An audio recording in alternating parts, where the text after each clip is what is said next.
14, olha os verbos: subirei acima, serei semelhante ao Altíssimo.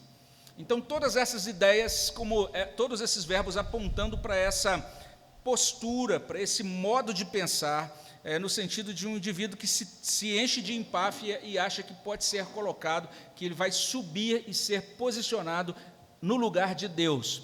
Essa ideia de completa autossuficiência, de nenhum tipo de dependência de Deus. E esses estudiosos dizem também, quando olhamos para esse texto, todos os predicativos ou circunstâncias acumulam exaltações até o último possível, e aí eles concluem assim: o que está sendo retratado aí nesse texto é o orgulho humano que realiza a sua própria apoteose, e não só aspira a ser como Deus, mas também se declara igual ao Deus Supremo. Então, essa foi a postura. Foi nesse ponto que chegou Babilônia. E quando chegou nesse ponto, Deus falou: agora acabou seu momento na história, eu vou tirar você da história. É isso que aconteceu com todas as nações, com todos os impérios. Os impérios foram permitidos por Deus, se estabeleceram, chegaram num auge. Quando chegaram no auge, os impérios começaram a pensar assim: nós nos bastamos, nós somos o máximo. E quando chega nesse ponto, Deus fala: pronto, acabou o seu tempo agora. E aí tira aquele império e começa um novo ciclo, um novo momento na história. Foi isso que aconteceu. E é bem interessante, quando a gente olha especificamente agora para o verso 12, não é? Então, no verso 12 você tem: como caíste do céu, ó estrela da manhã. Então, veja bem, essa expressão específica, estrela da manhã, tem uma outra tradução, que é uma tradução que é um tradutor que eu tenho gostado bastante, chamado Frederico Lourenço. Ele tem lançado a Bíblia em volumes pela Companhia das Letras. É uma tradução muito cuidadosa que ele traz. E ele traz assim: como caiu do céu a estrela do dia. Estrela da manhã, estrela do dia. Essa é uma referência muito específica, é uma referência a uma estrela muito específica. E a gente não tem esse referencial mais aqui, porque nós somos urbanos, né? A gente não vive olhando pelas estrelas, norteado pelas estrelas. O que informa para a gente se é dia ou noite, se é hora de almoçar ou de acordar, é o celular. É o celular que comanda a nossa vida hoje, né? Mas a estrela da manhã era uma referência importante. Elas traduzem uma expressão que apontam para o planeta Vênus. E a gente vê aqui ele como uma estrela, né? Mas normalmente o planeta Vênus era chamado pelos antigos de estrela d'alva. É a estrela da aurora. É uma estrela, ela é muito importante porque é o objeto noturno mais brilhante depois da Lua. Então, o que esse rei estava dizendo: eu sou a estrela mais importante depois da Lua, era um indivíduo humilde.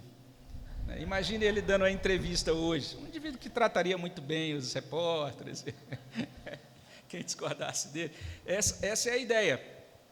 E aí você vai perceber, gente, que tem vamos ver isso daqui a pouquinho, né? Mas veja só, e essa é a maneira, então, encontrada por Isaías para dizer que o rei assírio da Babilônia se considerava glorioso. Era isso. E Deus diz: você se considera glorioso, mas você vai cair fragorosamente, você vai perder o chão, eu vou tratar com você. E foi isso que aconteceu dentro da história, tá certo? Mas a gente fica aí com essa questão: de onde surgiu a palavra Lúcifer, esse nome Lúcifer, tá? Então, essa expressão, né, que nas nossas Bíblias é traduzida pela estrela da manhã, na tradução de Jerônimo, a tradução da Vulgata, quando ele traduziu a Bíblia para o latim, quando chegou nesse trecho, veja só, isso foi entre séculos 4 e 5, tá? Ele traduziu, e aí eu estou com a tradução da Vulgata, que eu encontrei aqui, para o português de Portugal, tá? Então, tá assim: como caíste do céu, ó Lúcifer, tu que ao ponto do dia parecias tão brilhante, né? É assim que está aqui na tradução. Mas você consegue ver pela tradução, essa é uma tradução do padre Antônio Figueiredo, de 1885, e aí foi a primeira vez que apareceu: como caíste do céu, ó Lúcifer. Porque a expressão Lúcifer, na verdade, ela traduz o latim lux e feros. Lux, luz; feros, fero é portador.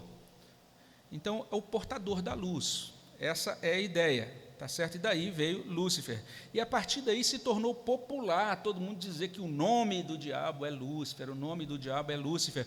Mas o texto de Isaías está falando de um rei babilônio que ele dizia que ele era como se fosse a estrela mais brilhante depois da lua. Essa é a ideia do original. Mas o que colou na mente das pessoas foi essa interpretação popular de Jerônimo. E depois disso é comum, você vai ver uma série de televisão, Lúcifer, né? E todo mundo, é o diabo e tal. E lá na série é isso mesmo, mas só para entender que é uma espécie de violação, de violência ao texto de Isaías 14. A gente está dizendo algo que o texto não diz. O texto, lá no seu propósito original, ele não está falando exatamente sobre isso, né? E aí, é nesses termos que nós precisamos chamar a atenção o seguinte: se você olha para Apocalipse 22:16, aí você tem o Senhor Jesus dizendo: eu sou a estrela da manhã. Olha que coisa doida, né?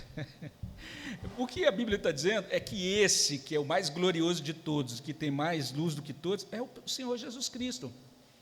Então você pega esse título, né, e transfere, dizendo, não, isso também é o nome de Lúcifer, mas Jesus também usa essa designação. Fica uma doutrina muito confusa, muito misturada. De certa forma, a gente entende que identificar a estrela da manhã e filho da alva com o diabo não é uma boa interpretação da Bíblia, tá? E alguns servos de Deus também falam sobre isso, vão na mesma direção. Por exemplo, Derek Kidner, que é um grande estudioso do Antigo Testamento, um batista, ele diz que dizer que a estrela da manhã e o filho da alva corresponde a Lúcifer é uma conjectura precária. Ele diz, isso é você forçar para o texto algo que não está no texto. E Calvino, ele vai dizer o seguinte, isso é falta de atenção ao contexto. A pessoa está pegando o texto e tirando do contexto, e aí ela fala o que quiser sobre aquele texto. Olha o que ele diz, eu fiz aí um corte, na apostila vocês têm a citação completa de Calvino, que Calvino ele era assim, né? Se ele fosse dizer bom dia, ele diria, como diz Gênesis capítulo 3, né? Deus criou a água e fez o primeiro dia, primeira noite, então até ele terminar o bom dia já tinha passado 40 minutos. Então, a citação está toda lá, vou só aqui no ponto, cortando, ele diz assim, foi um exemplo de ignorância muito bruto imaginar que Lúcifer era o rei dos demônios e que o profeta lhe deu esse nome. Ou seja, você imaginar que Isaías está dando ao diabo o nome de Lúcifer, né? E Lúcifer ficaria aí como esse rei dos demônios, né? Como essas invenções, olha só o que Calvino diz, com toda a gentileza dele, como essas invenções não têm qualquer probabilidade, vamos considerá-las fábulas inúteis. É isso que ele diz. Então, se você acredita que Isaías 14 está ensinando que Satanás é Lúcifer e caiu ali baseado naquele texto, Calvino diz, você está acreditando em uma fábula inútil, porque não é esse o significado exato do texto de Isaías 14. Tudo bem? Então, eu falei, vamos entender qual é a origem da luta cristã. Então, eu até agora gastei um tempão dizendo qual não é a origem. Então, se você achava que é Isaías 14, não é Isaías 14. Então, deve ser Ezequiel 28, né? Mas também não é. Porque Ezequiel 28 está fazendo algo muito semelhante ao que Isaías faz. Só que, enquanto Isaías profetizou contra a orgulhosa Babilônia, Ezequiel profetizou contra o orgulhoso rei de Tiro.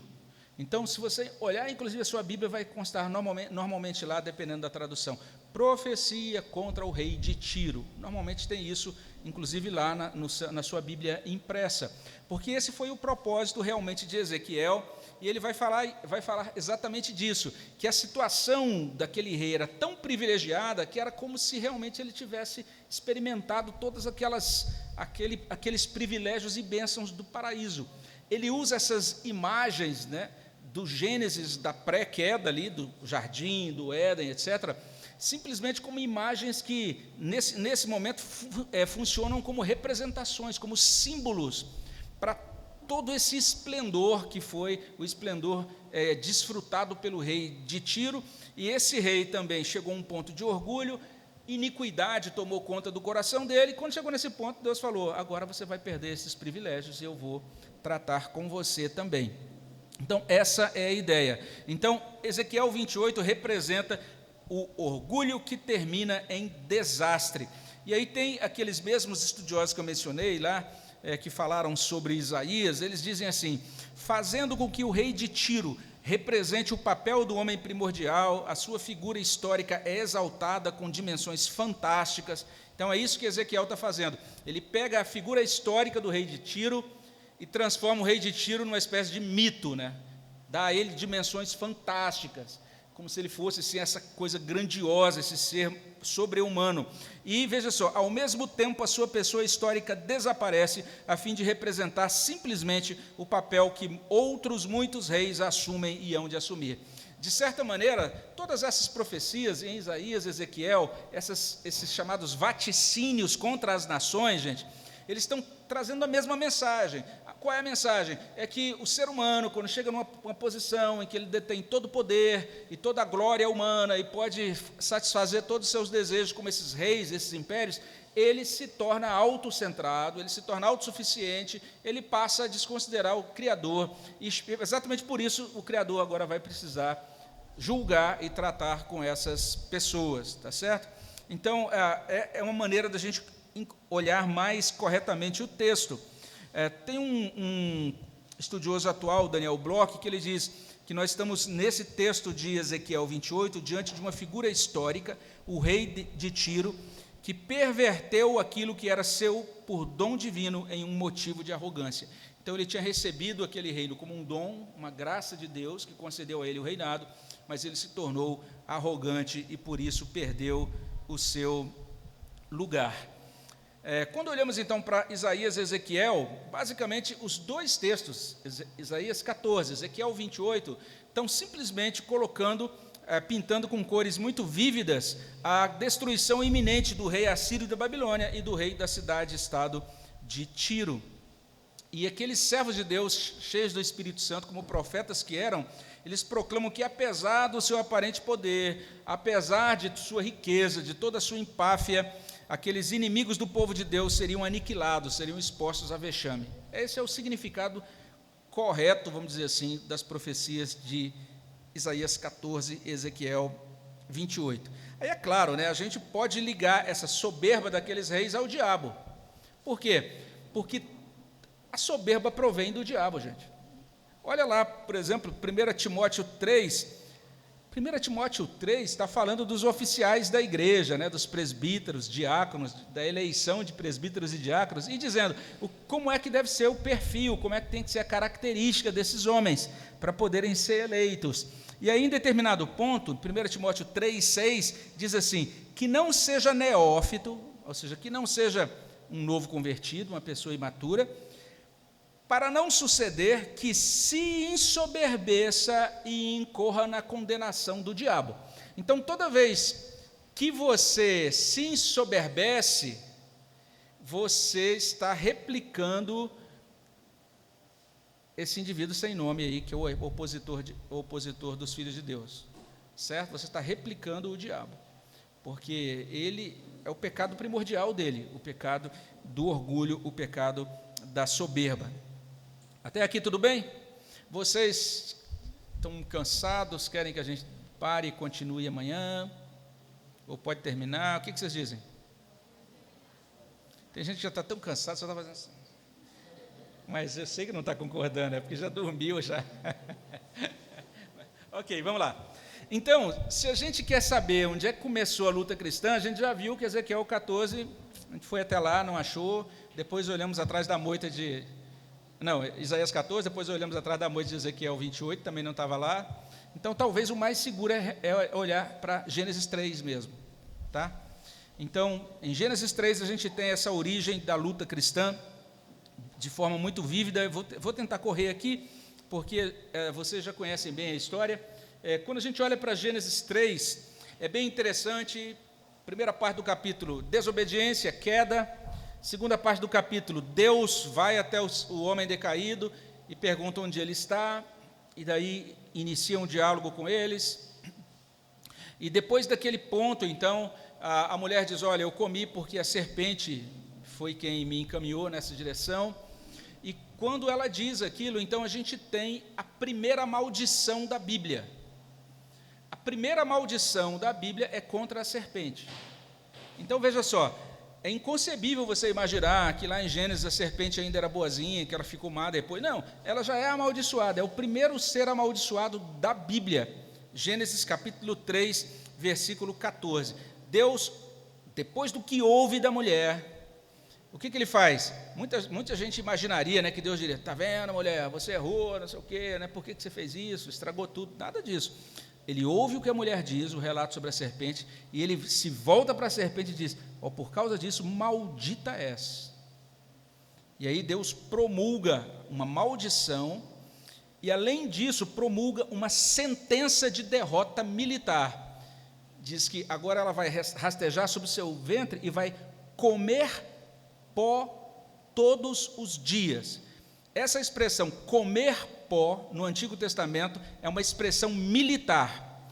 Comer pó significa ser derrotado militarmente, certo?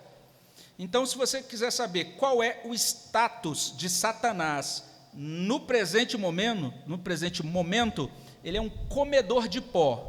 Ele está comendo pó todos os dias. Ele já recebeu essa sentença no momento da queda. Olha que coisa impressionante. A partir daquele ponto, é a primeira maldição. Não sei se você já percebeu isso, mas não há maldição sobre o homem em Gênesis 3. Em nenhum momento Deus amaldiçoa nem o homem nem a mulher. Pelo contrário, ele vai fazer uma provisão para eles. O primeiro ser humano amaldiçoado é só em Gênesis 4. É Caim, depois que mata o seu irmão. Mas antes disso, não tem maldição ainda dentro da história. Tá? Mas naquele momento também, essa sentença militar é explicada. De que modo a serpente vai ser derrotada de forma fulminante, definitiva, né, final. A cabeça dela vai ser pisada pelo Redentor. Então, o descendente da mulher vai ser ferido pela serpente, mas o descendente da mulher vai pisar a cabeça da serpente, certo? Então, é aí que começa, que a gente tem um registro que a gente pode dizer, está aí um registro confiável.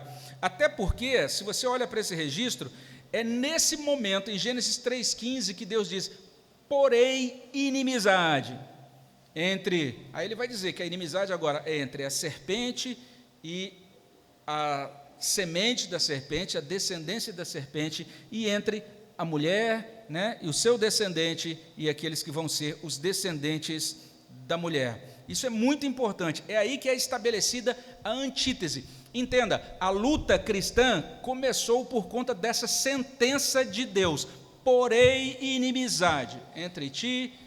Ele separou, lembra que a gente falou hoje de manhã? Que existe então agora uma oposição absoluta, irreconciliável entre Deus e as coisas que são concernentes a Ele, ou seja, os anjos de Deus, a criação de Deus, os eleitos de Deus, e do outro lado, né, nessa oposição, a gente tem o diabo e tudo aquilo que concerne ao diabo, ou seja, os anjos decaídos e também aqueles que não pertencem ao povo de Deus. Então, foi Deus quem estabeleceu essa distinção, essa antítese primordial. E observe bem, naquela primeira tentação, a serpente golpeou a humanidade, tentou cooptar a humanidade para junto dela, mas Deus estabeleceu aquela incompatibilidade radical. Deus, na sentença de Gênesis 3, 14 e 15, Deus está revelando que a humanidade não se tornaria totalmente descendência da serpente. É o que Deus fez. E que o descendente da mulher esmagaria a serpente. E haveria uma hostilidade perene, eterna, entre essas duas partes. Tá? Então, quando a gente olha para a história humana, pensa na história humana, qualquer fase que seja, ou pensa também na Bíblia, você pode pensar na sua Bíblia, de Gênesis capítulo 3, 16, até o último versículo da Bíblia. Tanto a história como a Bíblia como um todo, tudo isso que a gente encontra na história ou na Bíblia se desenrolando, nada mais é do que esse registro da ação de Deus para redimir o homem e para destruir a serpente. Isso que a gente chama de santificação, eu estou me santificando. A santificação é o processo gradativo de Cristo pisar na cabeça da serpente dentro do nosso coração. É isso. É uma coisa impressionante. Deus está cumprindo isso dentro da história. Cada vez que a gente sofre, que a gente é perseguido, entendamos que nós somos os descendentes da mulher que estamos sendo picados no nosso calcanhar pela serpente. A serpente vai pisar, vai morder o calcanhar do Redentor, e ela vai tentar, vai ficar mordendo todos os que são ligados ao Redentor dentro da história, até o fim. E cada vez que existe uma expansão, um aprofundamento, um momento em que a gente encontra, puxa, Deus está me concedendo graça, está fortalecendo a minha vida espiritual, naquele contexto, o que Deus está fazendo é destruindo a influência da serpente na nossa vida. É isso. Olha só como é esquisito isso que eu estou falando, porque lembra que eu falei, o primeiro encontro? Muitos cristãos, mesmo presbiterianos, não acreditam nesse negócio de que as coisas invisíveis existem, que existe demônio, que existe o próprio diabo, e aí acham estranho isso. Não. Eu estou com um problema, o que eu vou fazer? Vou comprar uns livros aqui que falam sobre comportamento, o poder do hábito, outro livro aí, qualquer que seja, eu vou tentar mudar isso por minha própria força, tem umas técnicas novas, agora pela neurociência e tal, para eu melhorar, ser uma pessoa melhor, mais calma. E a Bíblia está dizendo, não, rapaz, se você ser mais calmo, precisa pisar a cabeça da serpente que faz você ficar raivoso. Isso é coisa da serpente. Ela tem que ser esmagada aí dentro de você. A Bíblia, o Novo Testamento, vai usar uma linguagem, um vocabulário um pouco diferente, mas que não é menos drástico. Vai dizer que o nosso pecado tem que ser mortificado, tem que morrer, ele tem que passar, tem que ser assassinado de certa maneira. É isso que precisa ser feito, tá? Vamos seguir. Agora, só para a gente já correr para finalizar. Ok. Então, vimos quando surgiu. Quando surgiu? A resposta mais segura que a gente pode dar é baseada em Gênesis 3, 14 e 15, tá? Não vai lá para Ezequiel 28, nem para Isaías 14, você vai gerar um problemão. Ixi, você vai ouvir tanta abobrinha? Então é melhor você dizer, olha, eu não sei, vou olhar, mas eu sei que Gênesis 3, 14 e 15 está falando mesmo, começou uma inimizade lá. Ok, beleza. Quando que isso vai terminar? A luta cristã. Deixa eu mostrar, então, a grande revelação agora. 1 Coríntios 15, 24 e 25, fala sobre o fim da luta cristã. Preste atenção nas palavras que descrevem o fim da luta cristã. E então virá o fim, quando ele, está falando de Cristo, quando ele entregar o reino ao Deus e Pai. Quando é que Cristo vai entregar o reino ao Deus e Pai? Preste atenção.